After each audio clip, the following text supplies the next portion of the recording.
मर जी कह रहे हैं कि कभी कभी मासिक धर्म से पहले और कुछ दिनों बाद कुछ चेंजिंग आता है शरीर में ऐसा। तो कह रहे हैं कि काम की अनुभूति होती है महाराज जी, मतलब उसको फिर मेरे जीवन में कोई पुरुष नहीं है, फिर मैं इतना ज्यादा समस्या हो जाती है कि नींद खुलते ही फिर क्रिया हो जाती है, फिर मतलब ये पूरा। उसका सिद्धांत भी है, यह है कि मासिक धर्म के 1 सप्ताह के बाद जब पवित्र होती है स्त्री तो उसको वेदना होती है, और सिद्धांत भी है।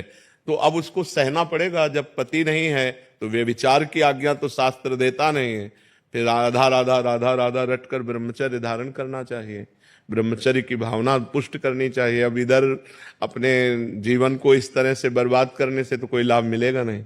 अगर हम अन्य प्रक्रियाओं को स्वीकार करते हैं तो वो सब निषेध ही हैं, वो हमारे जीवन को नष्ट ही करेंगी। तो हमें लगता है कि या तो पुरुष का वरण कर ले, किसी सदपुरुष का वरण कर ले और अपनी गृहस्थ धर्म से रहे, और या फिर उसको सहन करके ब्रह्मचारी बना रहे।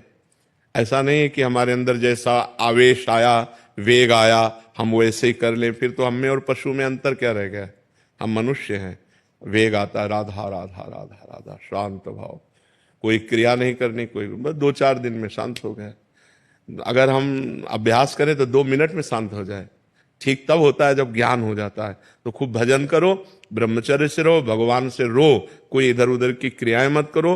और आजकल जैसे व्यवहार हो रहे हैं कि आज इस पुरुष से कल उस पुरुष से, ये मतलब बहुत गंदी बात है और इससे दुर्गति प्राप्त हो जाएगी। इसमें धर्म नहीं है, बिल्कुल पाप ही पाप आचरण है। बहुत संभल के, बहुत सावधानी से कदम बढ़ाओ, जिंदगी कहीं खतरे में ना पड़ जाए।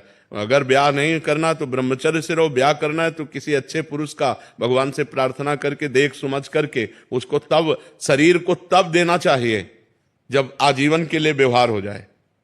शरीर को नहीं देना चाहिए। हम दोस्ती कर सकते हैं, व्यवहार कर सकते हैं, लेकिन व्यभिचार नहीं कर सकते। हम तब तक शरीर को नहीं देंगे जब तक आप हमारी परीक्षा में पास नहीं हो जाओगे। खूब देख समझ करके, सुनकर, और जब शरीर दे देंगे तो आजीवन के लिए दे देंगे। ये डिवोर्स फिवोर्स ये हमारे सनातन धर्म में नहीं है। हमारे धर्म में है, एक बार समर्पित का हाथ मिलाया तो आजीवन निर्वाह किया। पीछे डिवोर्स आदि के शब्द ही नहीं थे। तो हमें लगता है गंदे आचरण करके जीवन को व्यर्थ में क्यों बर्बाद किया जाए, बहुत संयम से रहा जाए।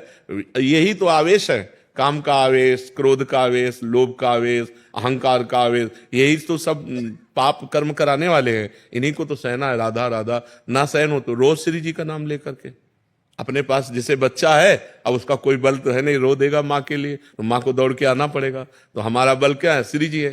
तो हम जब हम विकल हों, कोई हमें आश्रय, तो हम गंदी क्रियाएं नहीं करेंगे, रो देंगे कि प्रभु आप देख लो। वो जहां रो दिया तो ऐसा संभाल देंगे कि आजीवन संभल जाओगे। बहुत अच्छे बच्चे हो, अपनी बात कह रहे हो तो इस बात को समझो, इधर उधर की चेष्टाओं में मत फंसना। पुरुष का वरण करो तो देख समझ के वरण करो, एक बार वरण करो तो आजीवन उसका वरण करो। ये जो आजकल चल रहा है ना, बहुत गंदा चल रहा है, बहुत गंदा चल रहा है। लिव इन रिलेशन, ये सब बहुत गंदा चल रहा है। ये हमारा धर्म नहीं कहता है। बहुत सावधानी से चलो बच्चा, जीवन बहुत कीमती है, इसमें भगवान की प्राप्ति हो जाए, ये बहुत उत्तम बात है। आपने अपनी मन की व्यथा कही हिम्मत करके सबके बीच में, इसलिए हम आपको प्रणाम करते हैं। बस आप अपने संयम से रहना, कोई चेष्टा इधर उधर मत करना, वो धीरे धीरे शांत हो जाए। जैसे आज हमको 100% जलाया और हम सह गए, तो कल 90% जलाएगा, फिर 80%, फिर धीरे धीरे धीरे धीरे फिर खत्म हो जाता है। बच्चापन से बाबा जी 13 वर्ष की अवस्था से, और जिंदगी में किसी माँ बहन को, पीछे जब गंगा किनारे जवानी पूरी रही, अब तो इसलिए देख रहे हैं कि प्रश्न उत्तर बातचीत सब ऐसा नहीं, पर जिंदगी में हमने ऐसे नहीं देखा। छूना, बातचीत करना, मिलना तो बात जाने दो, ऐसे नहीं देखा, फेस टू फेस नहीं देखा। सदैव ऐसे ही रहे। और गंगा किनारे कौन देखने आता है? खाना तो मिलता नहीं था, रहने का ठिकाना नहीं, गर्मी सर्दी बरसात 20 वर्ष ऐसे काटे। धीरे धीरे धीरे धीरे धीरे तब वही अनुभव कह रहा हूं कि पहले 100%, फिर 90% उसको देखा है, फिर 70%, फिर कम परसेंट होते होते होते अब शांत एकदम। जब शांत हो गया तब सब कुछ मिल गया। जब शांत नहीं था तो ना खाने का था, ना रहने का था, ना कुछ नहीं था। और जब इच्छा नहीं है तो दुनिया की चीजें तो हम इसलिए कहते हैं कि धैर्यपूर्वक सहो, ये सहना तुम्हें महान बना देगा। गलत आचरण में मत उतरना, ये सबके जीवन में रहता है। कोई ऐसा यहां पैदा ही नहीं हुआ भगवान या भगवान के महान भागवतों के सिवा जिसको काम क्रोध ने अपनी चपेट में ना लिया हो। सबको रोना पड़ा है, सब भजन करके आगे बढ़े हैं, सबके ऊपर भगवान की कृपा हुई जो निष्काम हुए हैं। नहीं तो सब पूरा संसार इसी में तो फंसा हुआ है। बहुत